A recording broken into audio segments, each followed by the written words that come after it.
வணக்கம்,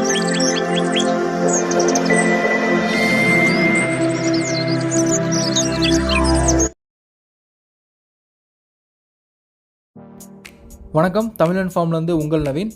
இந்த வீடியோவில் எதை பற்றி பார்க்க போகிறோம் அப்படின்னா, நம்மளுடைய ஃபார்ம் கன்ஸ்ட்ரக்ஷன் புதுசாக நம்மளுடைய பவுல்ட்ரி ஃபார்ம் வந்து 42x20 அப்படின்ட்டு ஒரு ஷெட்டு வந்து பார்த்திங்கன்னா கன்ஸ்ட்ரக்ட் பண்ணியிருக்கோம். ஸோ அது கன்ஸ்ட்ரக்ட் பண்ண வீடியோ வந்து ஆல்ரெடி நம்ம சேனலில் இருக்குது. ஸோ அதை பாருங்கள். அடுத்து வந்து பார்த்திங்கன்னா சேவல்களுக்கு ரிங்கு போட்டது ஒரு 9 ரிங்கு வந்து பார்த்திங்கன்னா நம்மளே மெட்டீரியல் எடுத்து போட்டிருக்கோம். எவ்வளோ செலவானுச்சு, என்னென்ன மெட்டீரியல் எடுத்திருக்கோம் அப்படின்ற A to Z டீட்டெயில்ஸ் மொத்தம் 9 ரிங்கு வந்து பார்த்திங்கன்னா நம்ம போட்டிருக்கோம். ஸோ 3 அடி உயரத்தில் 6 ரிங்கும், 2 அடி உயரத்தில் 3 ரிங் அப்படின்ற மாதிரி 9 ரிங் போட்டிருக்கோம். ஸோ இந்த ரிங் போடுறதுக்கு என்ன மெட்டீரியல் வேணும், எவ்வளோ செலவாகும் அப்படின்ற டீட்டெயில் வீடியோவும் நம்ம சேனலில் ஆல்ரெடி இருக்குது. ஸோ 2 வீடியோக்கான லிங்க்கும் டிஸ்கிரிப்ஷனில் கொடுக்குறேன். அதை பார்த்துட்டு இதை பாருங்கள்.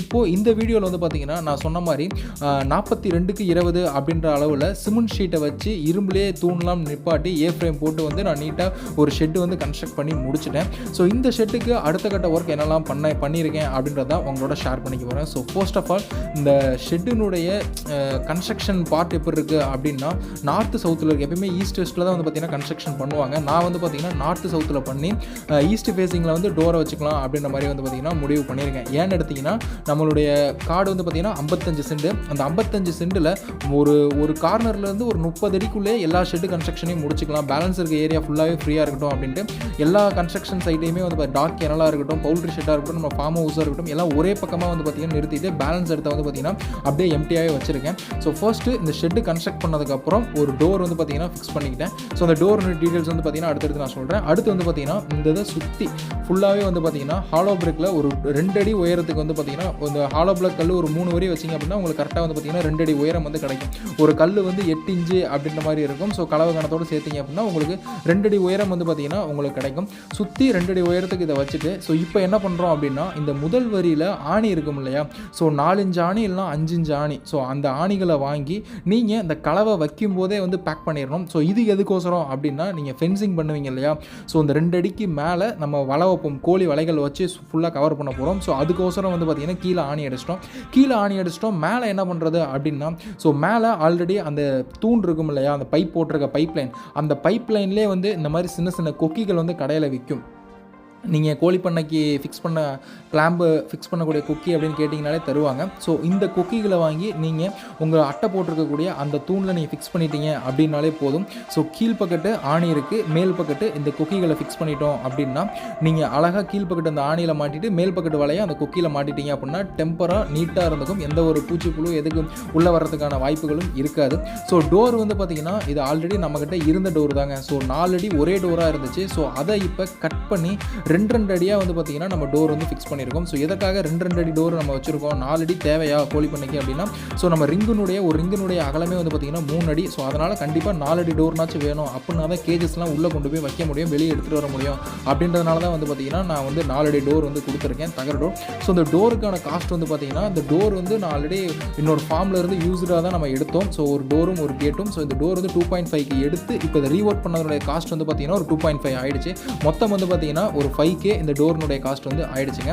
ஸோ நம்ம சொன்ன மாதிரி ஃபுல்லாக வந்து பார்த்திங்கன்னா மேலே கிளாம்பு அந்த குக்கி வந்து பார்த்திங்கன்னா ஃபென்சிங் மாட்டுறதுக்கோசரம் பற்ற வச்சாச்சு. கீழே வந்து பார்த்திங்கன்னா ஆணிகள் சுற்றி வர எல்லா பக்கமுமே வந்து பார்த்திங்கன்னா அந்த ஆணிகள் வந்து கொடுத்தாச்சு. ஸோ அதனால் நாளைக்கு அப்படியே வந்து வலையை மட்டும் நம்ம கரெக்டாக மெஷர் பண்ணிட்டு போயிட்டு இப்போ நம்ம 8 அடி உயரம் வந்து பார்த்திங்கன்னா சைடு போர்ஷன் 8 அடியும் மேல் டாப் போர்ஷன் வந்து 11 அடியும் இருக்கும். நம்ம சைடு போர்ஷன் 8 அடியில் 2 அடி வந்து ஹாலோ பிரிக் வச்சு கவர் பண்ணிட்டோம். பேலன்ஸ் இருக்கக்கூடிய 6 அடி. ஸோ 6 அடிங்கும் போது நம்ம ஹாலோ பிரிக்கில் ஒரு 5-8 இன்ச்சு வந்து கீழே வச்சுருக்கோம் ஆணி. அப்படிங்கும் போது நம்ம 7 அடி வலை வாங்கணும், கோழி வலை 7 அடி வாங்கணும் அப்படின்ற பட்சத்தில் நம்ம ஈஸியாக வந்து பார்த்திங்கன்னா எடுத்து கவர் பண்ணிக்கலாங்க. ஸோ அடுத்து நம்ம கார்டன் செட்டப் ஃபர்ஸ்ட்டு நம்ம தமிழன் ஃபார்ம் வந்து ஃபென்சிங் போட்ட உடனே நான் பண்ண முதல் வேலையை வந்து பார்த்திங்கன்னா இந்த பிளான்டேஷன் கொஞ்சம் வச்சது தான். ஸோ மாங்கன்று, தென்னங்கன்று, கொய்யா, சப்போட்டா அப்படின்னு கொஞ்சம் வந்து வச்சு விட்டேன். ஸோ வச்சு ஒரு 4 months இருக்கும். ஸோ இப்போ நல்லாவே வந்து பார்த்திங்கன்னா எல்லாமே கொஞ்சம் தளைஞ்சிருக்குது.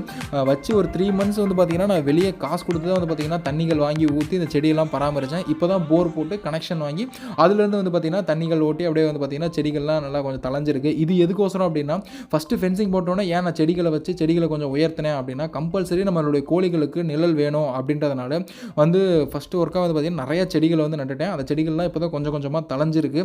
இன்னும் வந்து கோயம்புத்தூர்லேருந்து வர வழியில் பெருந்துறையில் ஒரு இது இருக்குது, நர்சரி இருக்குது. அங்கே வந்து உயரமான கண்களே வந்து பார்த்திங்கன்னா கிடைக்குது அப்படின்ட்டு சொல்லியிருந்தாங்க. ஸோ அங்கே போய் ஒரு விசிட் பார்த்துட்டு வந்திருக்கோம்.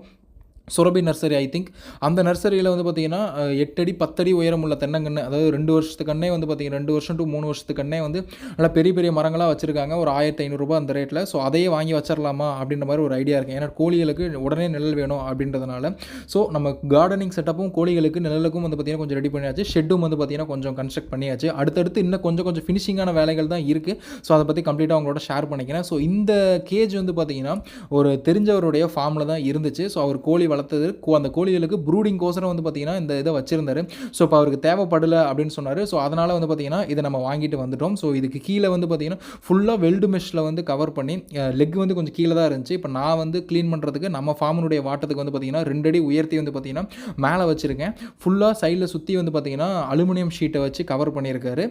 மேலே வந்து ப்ரூடிங் செட்டை ஒரு கோப்பு ஷீட் மாதிரி போட்டிருக்காரு. ஃபுல்லாக வெல்டு மெஷ்ஷில் ஷேப் கொண்டு வந்து அந்த வெல்டு மெஷ்ஷில் மேலே அலுமினியம் ஷீட் போட்டிருக்காரு. எதுக்கு இவ்வளோ ப்ரொடெக்ஷன், வெல்டு மெஷ்ஷே போதாதா அப்படின்னு கேட்டிங்கன்னா, சிக்ஸுக்கு வந்து பார்த்தீங்கன்னா கொஞ்சம் வார்ம் டெம்பரேச்சர் தேவை. இது வந்து ப்ரூடிங் கேஜாக அவர் யூஸ் பண்ணது அப்படின்றதுனால ஸோ காற்று வந்து ஃப்ரண்ட் போர்ஷனில் போகிற மாதிரி மட்டும்தான் அவர் வந்து செட்டப் பண்ணியிருக்காரு. பேலன்ஸ் எல்லா பக்கமும் வந்து பார்த்தீங்கன்னா கவர் பண்ணியிருக்காரு. ஸோ நம்மளும் வந்து பார்த்தீங்கன்னா அதை சிக்ஸுக்கு ப்ரூடிங்க்குனே வச்சுக்கலாம் அப்படின்ற மாதிரி முடிவெடுத்து தான் இந்த கேஜஸ் வந்து வாங்கியிருக்கோம். ஸோ சென்டரில் வந்து பார்த்தீங்கன்னா அவர் ஒரு மேட்டு கொடுத்துருக்காரு. அந்த மேட்டு போட்டோம் அப்படின்னா சிக்ஸினுடைய கால் எதுவுமே வந்து பார்த்தீங்கன்னா அந்த மெஷ்ஷில் வந்து சிக்காத மாதிரி ஒரு செட்டப்பும் அவர் வச்சிருக்காரு. ஸோ அடுத்தடுத்து வந்து பார்த்தீங்கன்னா நம்ம ஃபார்மில் நிறைய அப்டேட்ஸ் வந்து உங்களோட ஷேர் பண்ணிக்க போகிறோம். So stay tune in Tamil inform. நன்றி.